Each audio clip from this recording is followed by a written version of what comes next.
Bonjour à tous et bienvenue sur La Retraite à 40 ans, le podcast pour prendre sa vie en main. Chaque dimanche, retrouvez une personne comme vous qui échange sans fil sur ses origines, ses ambitions, ses aspirations, sa relation à l'argent.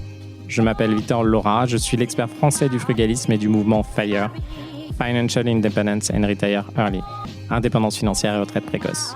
Retrouvez mon livre La Retraite à 40 ans, c'est possible aux éditions Larousse. Pour rejoindre le mouvement FIRE, c'est sur devenirfrugaliste.com. Il y a une communauté, des workshops et des outils.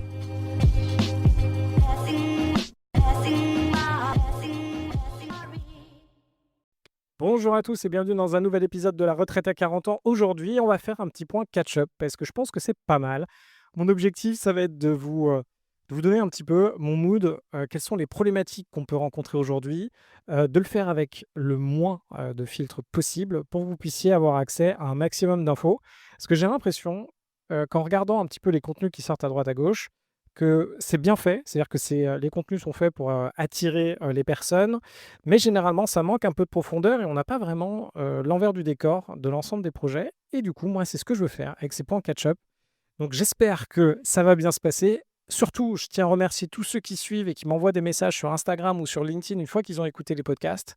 Donc n'hésitez pas surtout à mettre 5 étoiles si vous pouvez. 5 étoiles sur l'épisode, ça c'est vraiment, vraiment important pour moi avec un petit commentaire d'encouragement. Et à m'envoyer un message sur LinkedIn ou sur Instagram si vous pensez qu'il y a des choses à améliorer ou des choses que je devrais faire sur les épisodes de podcast. Pour vous donner un petit peu l'ordre d'idée aujourd'hui, donc je vais vous donner un peu l'envergure, comme ça vous avez quelques chiffres. Sur le programme IMO, là on est à 40 personnes qui sont toujours en live très actifs. Et sur le programme Rachat de boîte, on est une dizaine de personnes très actifs. Pour faire simple, chaque semaine, alors je ne le mesure pas encore, et ça c'est quelque chose que je vais mettre en place. On est en train de reprendre la partie mesure sur le programme IMO et sur le programme rachat, mais on fait de l'ordre sur le rachat, on doit faire une offre, donc une LOI par semaine. Une LOI, c'est quand vous souhaitez creuser le dossier avec une entreprise et que vous êtes prêt à vous positionner sur un prix. Et si l'ensemble des critères que vous imaginez de cette boîte, donc par exemple, vous avez une boîte qui est en face de vous, elle fait, alors il y a plusieurs cas pour que ça parle à tout le monde. Je veux dire, c'est un site internet qui est à 50 000 euros. Et vous avez regardé l'extérieur, vous avez déjà échangé avec le gérant, vous vous dites, OK, si je vérifie, par exemple, que les pubs fonctionnent bien, si je vérifie que l'approvisionnement fonctionne bien et que tout ça me va, ben, je l'achète 50 000 euros. Donc là, vous pouvez faire une LOI qui vous engage en disant, voilà, si je valide tel critère, ben, je suis OK de payer X fois, par exemple, le résultat ou le chiffre d'affaires. Et en l'occurrence, là, ça fait 50 000 euros. Donc, des offres comme ça, on doit en faire une par semaine en ce moment. Donc, ça bouge pas mal de ce côté-là. Là encore, hier, on a fait un workshop avec une cédante. Donc, on était à l'Intercontinental à Madeleine. Superbe palace qui est vraiment sympa. Le truc, c'est que je ne m'étais pas rendu compte qu'il y avait autant de monde que ça dans l'hôtel. En fait, il y avait une queue et tout. Il y avait vachement de monde.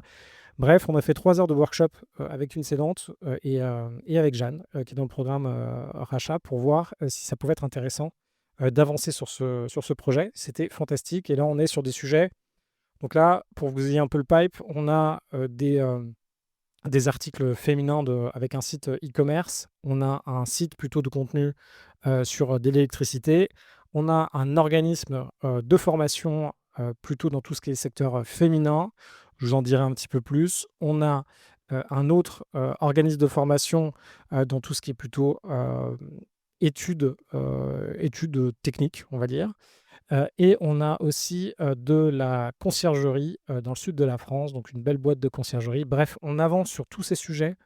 Il y en a aussi 2 autres, des audits pour le départ à la retraite et enfin un cabinet d'expertise comptable. Donc on est sur ces sujets-là. Avant de faire une offre, il y a toute une phase d'étude, de rencontre, d'identifier le dossier, de s'assurer que c'est bien, de s'assurer que ça correspond à nos critères en fonction de la personne qui va faire l'acquisition. Et après, il y a ces LOI qui partent et après, on rentre en phase de due deal, donc d'analyse de l'entreprise. Donc là, pour que vous voyez un petit peu le pipe, ce qui est fantastique, c'est qu'on avance bien sur ces sujets. Moi, j'adore. Oui, pardon, j'ai même oublié, il y a dans le pipe aussi agence digitale, dont on fait un atelier, premier atelier, jeudi prochain. On avance super bien sur l'ensemble des deals. Je suis vraiment content. Il faut savoir que lorsque vous lancez dans la reprise d'entreprise, en fonction, donc vous avez les processus de blocage classiques à lever, c'est-à-dire que Vous allez analyser des boîtes. Bon, déjà, il faut comprendre techniquement comment on fait, il faut comprendre comment se positionner.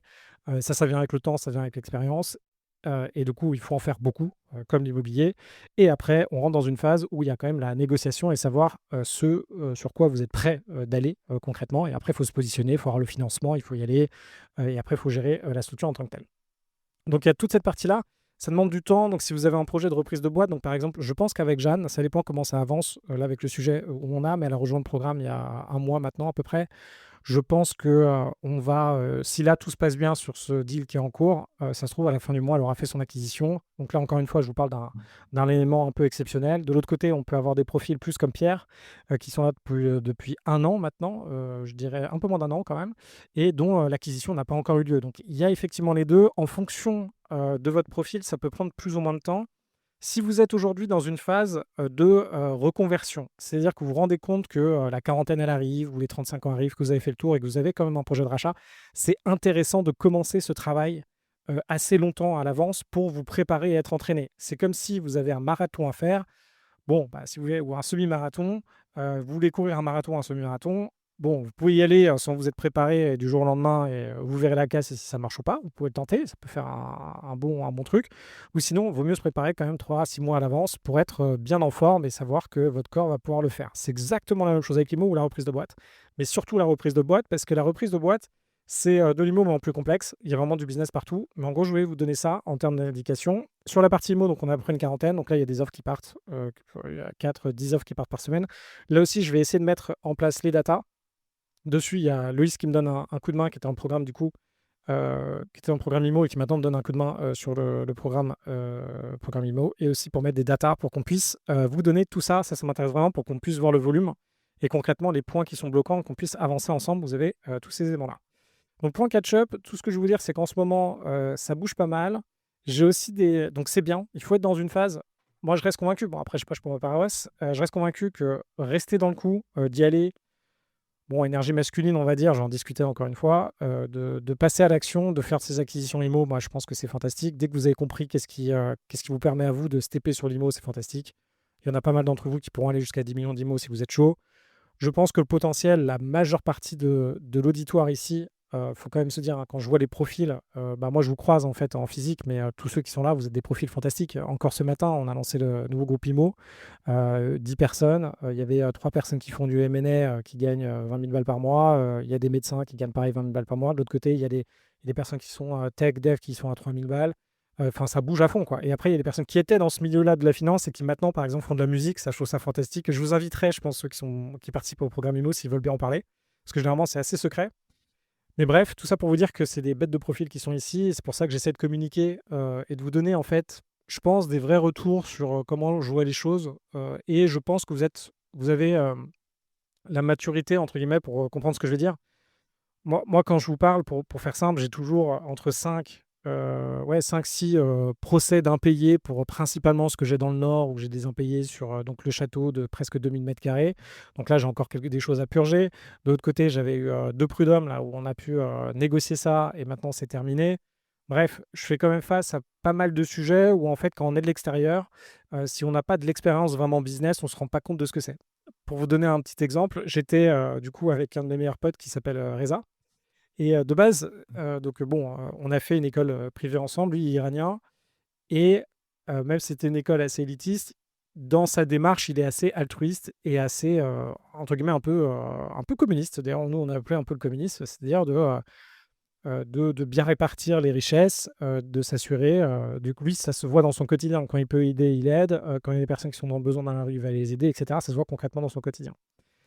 Et là, il a une entreprise aujourd'hui et il a un enjeu d'URSSAF. Et ça, donc il a une petite boîte, hein, donc ça fait quelques centaines de milliers d'euros. Il a un enjeu d'URSSAF à plusieurs centaines de milliers d'euros. Ça frise presque potentiellement son chiffre d'affaires. Et quand on arrive dans des situations comme ça et qu'il se rend compte comment le système fonctionne et ce qui s'est passé, et ce qui s'est passé avec des personnes avec qui il a bossé, ses valeurs sont grandement impactées. Donc aujourd'hui, il rentre dans un mode, lui qui était plus salariat, il comprenait. D'ailleurs, je pense que je vais l'inviter pour qu'il nous parle un petit peu de tout ça. Là, ils commencent à comprendre en fait, qu'il y a des rapports de pouvoir qui sont pas du tout à l'équilibre, principalement en France et que nous, on doit apprendre justement à être encore plus fort pour rétablir un sentiment, un équilibre nécessaire. Vous prenez vos locataires, la relation de pouvoir n'est pas la même. Vos locataires ont techniquement, s'ils saisissent la loi, plus de pouvoir que vous. Et donc, c'est à vous d'être encore plus dans les normes et bien cadré et surtout bien sélectionner vos locataires. Parce que bon, si vous sélectionnez bien vos locataires, ça se passera bien. Et c'est la même chose quand vous avez des entreprises, quand vous recrutez. Assurez-vous que les moments où ça se passe bien avec vos locataires et vos salariés, il n'y a pas de problème. Mais dès que ça commence à friter un peu, et c'est pareil dans vos couples, donc faites attention. Et bien là, tout de suite, on se rend compte qu'on enclenche la justice. Il y a des choses qui sont ancrées dans la justice et il y a la justice est de base biaisée sur certaines règles qu'on a établies ou certains usages. C'est comme aujourd'hui, encore une fois, si vous avez des enfants que vous divorcez, il y a de fortes chances que les enfants restent avec la femme. C'est comme ça évolue, mais c'est comme ça. Demain, vous avez un prud'homme, il y a de fortes chances que vous soyez, plus incriminé que le salarié. Et pareil, quand vous avez un locataire, si le locataire ne paye pas, bon, pas directement, vous allez être plus vous incriminer, alors que potentiellement, là, pour le coup, vous avez strictement rien fait. Donc voilà, je voulais vous parler un petit peu de tout ça. C'est un épisode assez rapide où je vous donne des petites informations. Dites-moi si c'est intéressant pour vous. C'est vraiment ce que je me disais. Je veux vraiment échanger avec vous comme ça, sans trop de filtres. Donc, il y a ces parties-là. Les programmes IMO, les programmes rachat avancent. Qu'est-ce que je vois aujourd'hui? Moi, ce que je me rends compte aujourd'hui, c'est surtout, n'oubliez pas pourquoi vous faites ces projets-là. J'en ai déjà parlé, je pense, sur l'IMO, mais c'est pareil sur les reprises de boîtes.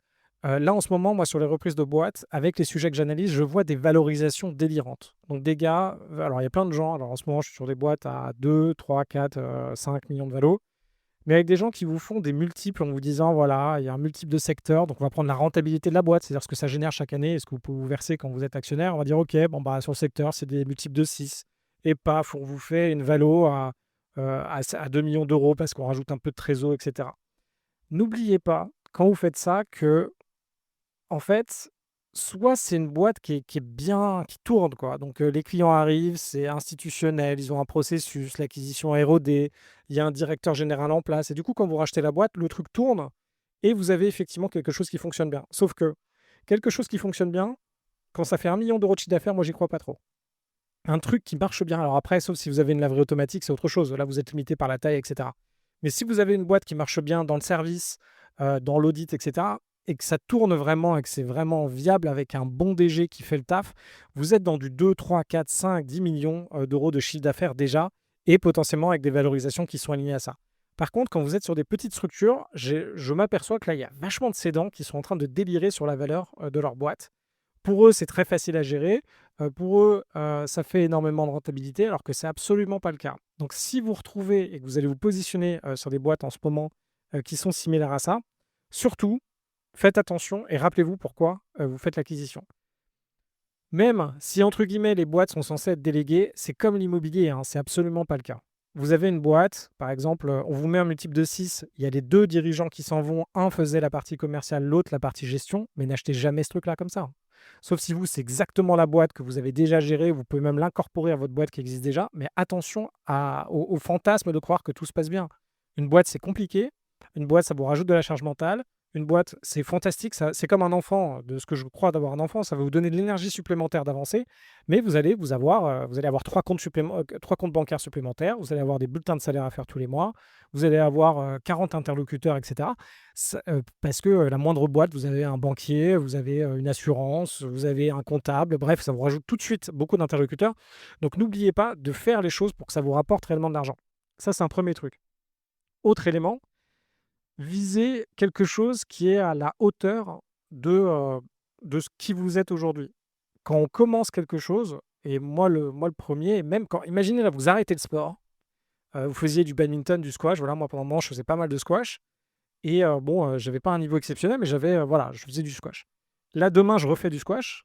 J'en ai pas fait depuis 1 an, je crois, même plus, maintenant peut-être 2 ans de squash. Je recommence demain, bah, je vais plus du tout avoir le niveau que j'avais avant. Et surtout, il faut que je fasse attention. Maintenant, je suis un peu plus âgé, il faut que je remonte en termes de sport, que j'y aille petit à petit et que je me mette pas comme un bourrin, sinon je vais me blesser. C'est pareil pour vos projets de reprise.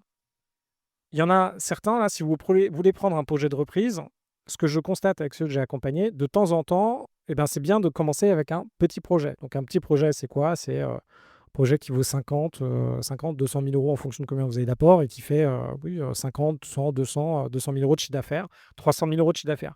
Quand vous commencez par ça, vous allez pouvoir gérer un projet qui ne va pas vous permettre réellement de vivre. En gros, vous n'allez pas atteindre votre projet, votre FIRE grâce à ce projet-là.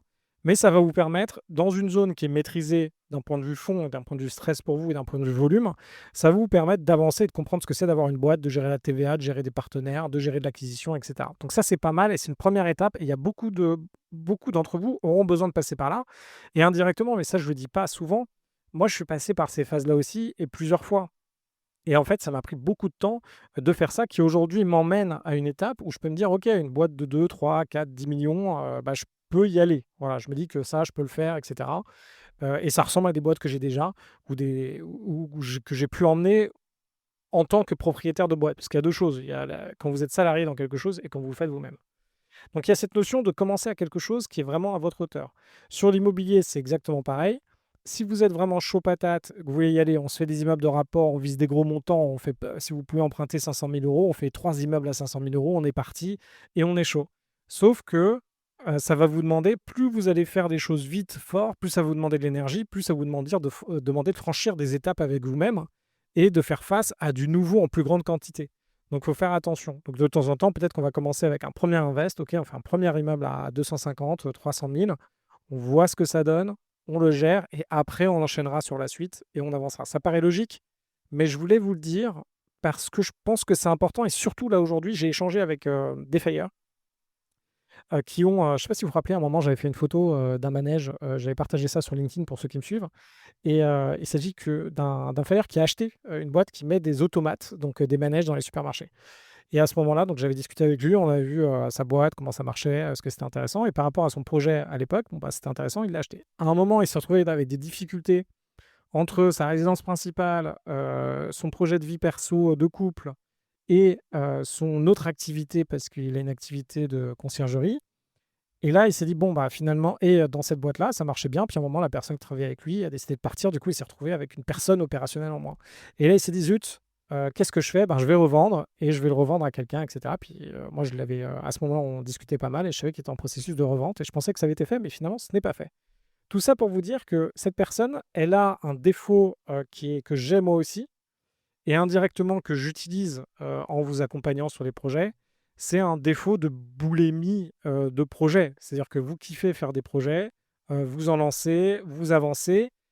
Effectivement, quand vous avez des types de personnalités comme ça, vous pouvez aller très loin. La problématique, c'est que vous allez vous couler, quoi. Vous allez vous couler et vous buter et la vie va vous rappeler alors soit vous progressez, donc vous arrivez à vraiment tout déléguer, que ce soit bien fait, qu'une fois que tout est délégué, donc avec des personnes, avec des process, après vous arrivez à automatiser et que votre empire fonctionne bien.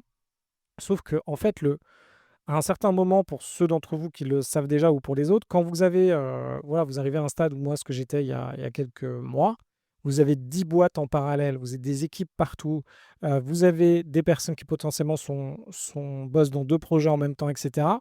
Ça va faire de la casse. Vous allez faire de la casse sur votre IMO, vous allez faire de la casse sur vos boîtes. Réussir à monter, bah, c'est ce que j'ai pas encore craqué aujourd'hui, c'est-à-dire avec vous en fait, qu'on rachète plein de boîtes, qu'on arrive à tous avancer et que ça ne limite pas, que je sois pas un facteur limitant, ben, il y a un enjeu. Il y a surtout un énorme enjeu cash que j'ai compris après, où aujourd'hui, moi, je me trimballe des casseroles de cette période-là d'il y a 6 mois, où j'ai, plusieurs, centaines de milliers d'euros, à peu près 300 000 euros, que je dois absorber parce que, bah, de faire ce système-là, ça consomme énormément de cash quand on a énormément d'équipes, de projets et des trucs qui pètent à droite à gauche.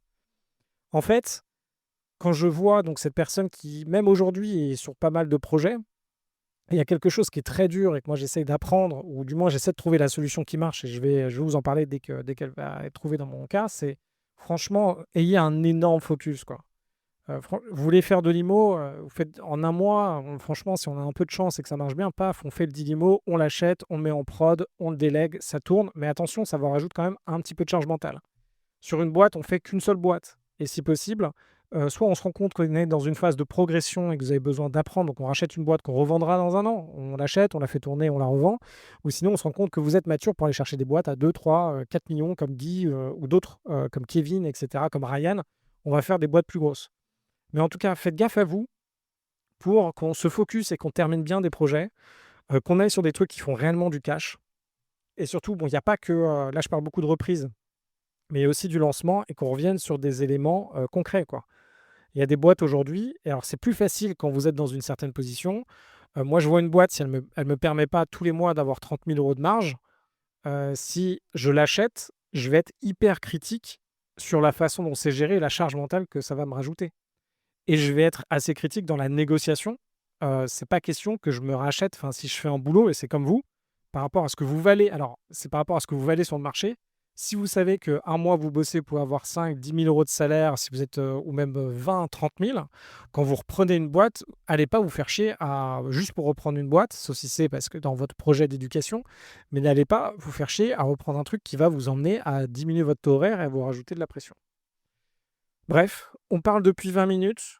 C'était un petit peu décousu, mais dites-moi ce que vous en pensez. Moi, je suis ultra chaud et je vous propose qu'on se retrouve, la semaine prochaine. J'ai plein de surprises pour vous et en tout cas, big up pour cette semaine. On est au taquet, c'est la semaine du 9 février, donc go, c'est parti.